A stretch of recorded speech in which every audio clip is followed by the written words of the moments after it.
reservoir. Delmar River. There was a dam down at the bottom here that has been removed. There was another dam built upstream in the Glines Canyon, which is the tallest dam removal that we've ever had in North America. No, don't do that, I'm drunk. When these dams were built, the first one that was built failed.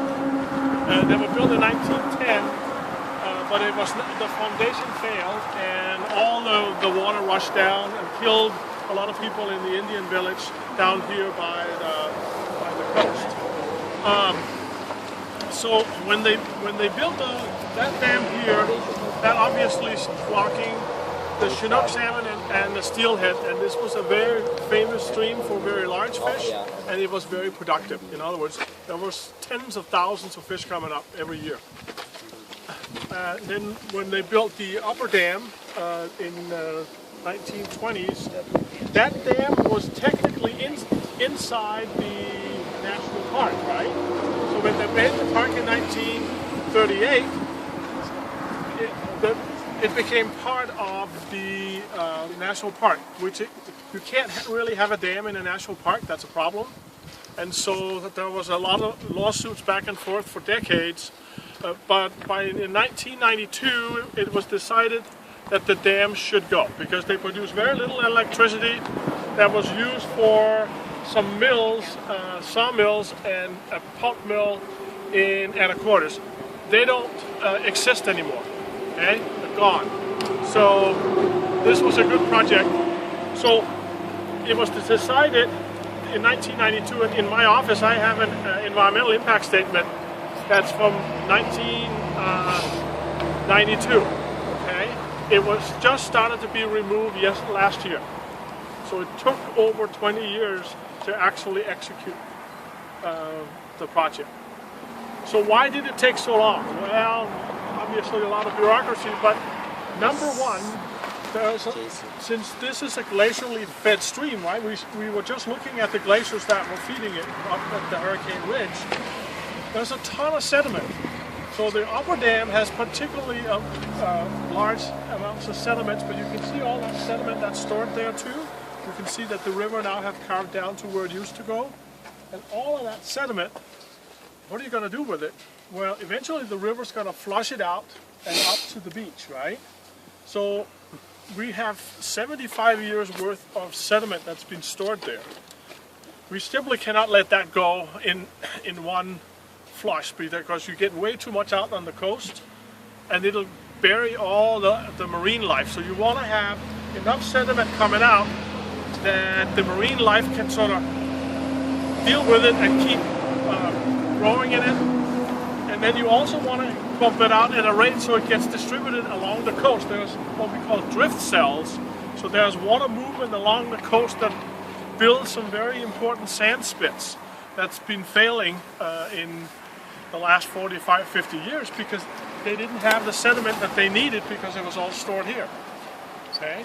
So now we've restored these natural dynamic processes and also a lot of that finer sediment creates habitat for other organisms. And if you came here 3 or 4 years ago, you would see that in the upper section, everything was big rock. There was really no finer sediment, there was no spawning gravel. So we were sort of restoring that.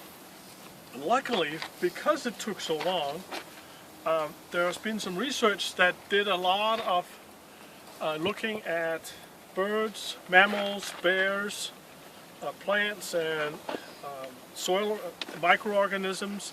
So they've studied the pre-dam removal for about 3 or 4 years. Okay, so we've got data. Now we can start collecting data and see what it looks like once we remove the dam. What is it going to look like, right? Because we know now as the dead salmon come up, all of a sudden the riparian zone have been starving for 75 years of marine nutrients, right? They haven't been able to come up. So last year they got some Chinook salmon and they put them up between the 2 dams to spawn. So we are actually this spring here, we got the first out migration of juvenile salmon in 75 years. Okay, so this is one of the things that the tribes are really, the Klallam tribe is really happy about. The paper I gave you also talks a little bit about how they were treated. They were actually moved all the way down to the bottom of the Hood Canal where they had no sort of sense of, they didn't live there, they lived on the coast. And so that's how their culture was adapted to. So one of the things that has not happened is that there has been no active planting as far as I know. In other words, vegetation that is wherever it is comes in and revegetates the gravel bars. Okay? So it's been fairly successful so far. Some of the sediments held back. The upper dam is slowly but surely being removed in sections. And so they lower the water table and then move another 20 feet, 20, 30 feet a year. And then by the time you get to the bottom, 30 feet, dynamite. Boom, and you're done. Right? And most of that's going to be sediment and water coming down in a huge slurry. Why don't they plant it all? They decide, well, first of all, there's a cost associated with it, right? And the federal government is poor.